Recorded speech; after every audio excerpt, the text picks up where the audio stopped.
Hi, and welcome to another edition of GLP's 10 out of 10. And today we have with us Willie Williams. British designer, Willie creates visual environments for live events and concert tours. He is best known for his collaboration with the rock band U2, a creative relationship that spanned 4 decades. Merging lighting, moving image, and scenic elements into a single visual discipline, Williams' work has been highly regarded as both conceptually and technologically groundbreaking. His music clients have included George Michael, David Bowie, Lady Gaga, Sigur Rós, R.E.M, and the Rolling Stones. He designed the video and lighting for the long-running musical We Will Rock You, and has created kinetic installations for nightclubs in Las Vegas, Ibiza, and the Far East, including the iconic chandelier at the Omnia nightclub in Caesar's Palace. Large-scale public works include installations in Canterbury Cathedral, London South Bank, and a permanent exhibit at the Rock and Roll Hall of Fame Museum in Cleveland, Ohio. Smaller performing arts projects include work with Kronos Quartets, Complicité, and Laurie Anderson. Cyberpunk writer William Gibson said of him, "Willie Williams combines a passionate delight in technology with an infectious low-tech joy. His innovations have become industry standards." Welcome, Willie Williams. Thank you very much. It's fantastic. Nice to be here. Nice to have someone to talk to. Right. Yes. It's bored of screaming at the TV. So have a real face. All right. So we've got our 10 questions for you. If we go back to the beginning of your career, our first question is, what was your first show as a designer? Well, I had a think about this because I'm from the north of England, from Sheffield, and had the great fortune in a way of timing, because just as I was about to leave high school, punk rock happened. So there were a couple of bands that I was following around like a lost sheep. But in terms of the first people that ever gave me any money who I didn't know, you know, people who weren't friends or this, that, and the other, that would have been an Irish punk band called Stiff Little Fingers. Right. And I got the gig to be their LD lighting crew. I was a crew of 1, you know, department of 1. And went off with them to France, where they were doing a club tour. We did 30 shows in 31 days in every hellhole punk club in France. And yeah, I started that tour at boy and came home a man, let me tell you. But what was great about them was the following year, or the next thing they did, was in sort of theatre-sized venues in the UK. And I designed a little production for them, and did lighting, obviously. And that was really, I think, the first proper production that I designed. And they were great. They were great fun. And yeah, so Stiff Little Fingers. Thank you very much. I remember them. I remember them well. Yeah. I hit the charts a few times. Yeah. So obviously we know you've had a long-standing career already over 4 decades, as has been mentioned. I'm sure throughout all of those shows there have been some iconic moments, but there's probably been a couple of moments where things didn't quite go according to plan. So it's been flawless. Flawless throughout. Every cue's been on time. That's right. Never been a problem. Is there one you'd be willing to tell us? Well, there is, and of course it has to be the U2 Lemon, which was designed as an homage to Spinal Tap in the first place. So, and it was inspired by the Parliament Funkadelic spaceship that they used to arrive in, and this mad silver thing. So. We had this conversation about what about having a spaceship that they could travel into the audience in, and the lemon being a U2 object, this just seemed perfect.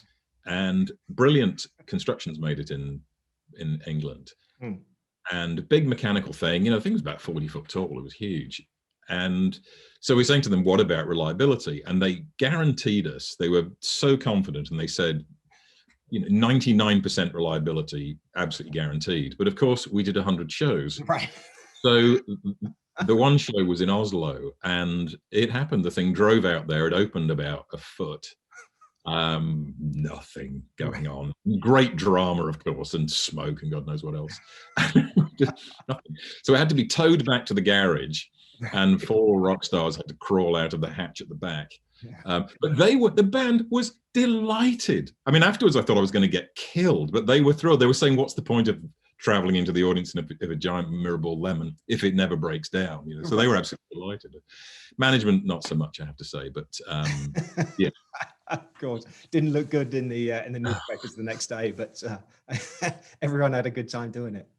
I'm obviously you've met and talked with so many people over your career so far. Is there one piece of advice that you would say is the best piece of advice somebody's ever given you? Either, there was, and funnily enough, it was on that Stuffed Little Fingers tour, with the one where I was building the production, and we probably had a day of production rehearsals or something, and everything was late and all the usual stuff, the hurry up and hang around. And the tour manager was a guy called Andy Banks, and he could see I was drowning, and took me to one side. And the piece of advice was, when there's nothing you can do, do nothing. And as well as applying to sort of staying calm in a crisis, there are wider implications too about time management and relaxation. Just busyness for the sake of being busy isn't a positive thing. Okay. And even actually when it comes to operating a show, in a way, because if anything, I know a lot of the things I do are quite big, but they tend to be, certainly the operation tends to be quite understated. And obviously I've never forgotten that. When there's nothing you can do, do nothing. Just do nothing. Sage advice. That is very sage. Yeah, indeed. Yeah. Professionally, what would you say is your proudest achievement? For me personally, I think working with David Bowie, I spent 3 years with him. I was about 30 maybe. And so I felt like I had the professional chops to keep up, but it was still just thrilling beyond words. If I'm completely honest, the thing I'm proudest of is feeling like I've made a contribution, a contribution towards making shows better for the audience. Yeah. And if I ever see my fingerprints on work by designers who I know have never heard of me, that makes me feel quite proud. You think, I've steered the ship of our industry in some way, which I think is positive. So I guess that's what I'm proud of. That's right. And possibly the William Gibson quote, because actually that was pretty good too. Yeah, not many people have got those. So obviously we're at home a lot these days. Normally you're obviously busy and out doing this vast multitude of different shows, whether it's concert tours or theatre or the installations or public art, or even some of your fine art installations, which you've done as well. But normally, what do you do in your downtime? I do a lot of writing, actually. I do a lot of, I'm a bit of a cataloguer. And, I've kept journals for my entire life and this and that. I've no plan for anything like that, but I do write a lot, and much of it is just sort of pontificating. I think a lot on paper, actually, as well. But I am a recorder of events and things like that. So, and all the obvious sort of relaxation things, reading and music and this, that, and the other. But in terms of an activity that I get sort of pleasure and relaxation from, I do enjoy writing. So awesome. There we go. That's brilliant. That's absolutely brilliant. You've traveled the world, of course, and seen lots of different places and worked in lots of different venues. Is there one particular venue that you would say is your most favorite? I love, basically derelict theatres. Those big old theatres where you have a big proper proscenium stage, so things are going to look good, where they've taken the seats out and the floor is raked so people can see. So places like Brixton Academy and the Warfield, so where Irving Plaza, kind of, that's not a rake floor, but that sort of thing, or the Fox in Detroit, or those places. In terms of arenas, again, possibly the older ones, where the bleachers of seats are unbroken, because then you just get this sea of people, with minimal interruption by kind of corporate boxes. And so like the old arena at Meadowlands was great, and the O2 in London's not bad. And then stadiums, places like Stade de France and the Rose Bowl, where it's all about, you just get this sea of people. Right. Musically, you mentioned a moment ago that you listen to music and everything. Is there, if you were kind of cast away, or if this lasts for another however long it's going to last for, 10 years, that's right. Is there one particular artist or one particular album that you'd want to have with you? I could give you a genre. Okay. I listen to a lot of jazz, particularly bebop period, and female vocal, you know, sort of Nancy Wilson and Sarah Vaughan, those sort of people.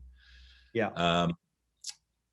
But what I tell you what I've been doing during lockdown is I've been listening to entire albums. In fact, I've been listening to entire catalogs over the course of days. So it started with Bowie, of course, where I decided over the course of about a week, I would listen to his entire catalogue in order, but listen to each album several times. Like, you know, like you used to do when you were a teenager, you'd buy a new record and you'd listen to it 100 times.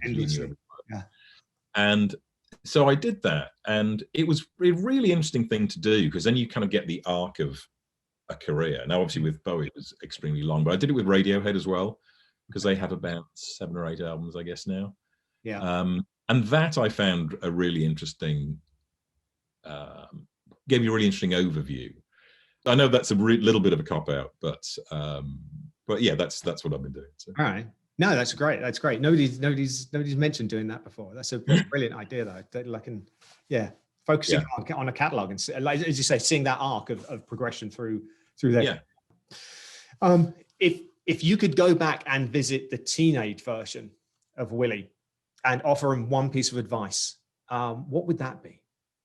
I mean, in a sense, I wouldn't want to, because part of the fun is figuring it out. Right. But I think one thing that would have helped is understanding that things that seem obvious to you might not be obvious to everybody. And whether that's the way things look or the way things are done, I would often assume, as a young person, I would often assume that I'd look at something or a show and think, well, obviously it would be better if you did this, but I would always assume there was some reason why that wasn't being done, that I wasn't smart enough to figure out why they weren't doing this obvious thing that would make it better. But of course, turns out they just hadn't thought of it. Right. And so I think I always try and give confidence to, you know, with teaching and this and I always try and give confidence to students or young designers to say, look, if you think this is what you want to do and you think it's great, go with it, because it probably is. If you were able to sit down for a cup of coffee with in a conversation with anybody at all, either a living or past person, who would that be? Well, this is a little poignant, but it would be Mark Fisher. Okay. My designer friend and colleague who I worked with for 25 years plus, easily my favorite collaborator ever. I mean, we just had the most effortless, borderless working relationship. So much stress and oh, how we laughed. I mean, he's the only person I ever met with a sense of humor drier than mine. Right. Just the most wonderful person to be part of. And he was a real mentor for me as well. U2 has a phrase where they say they didn't go to art school, they went to Brian Eno.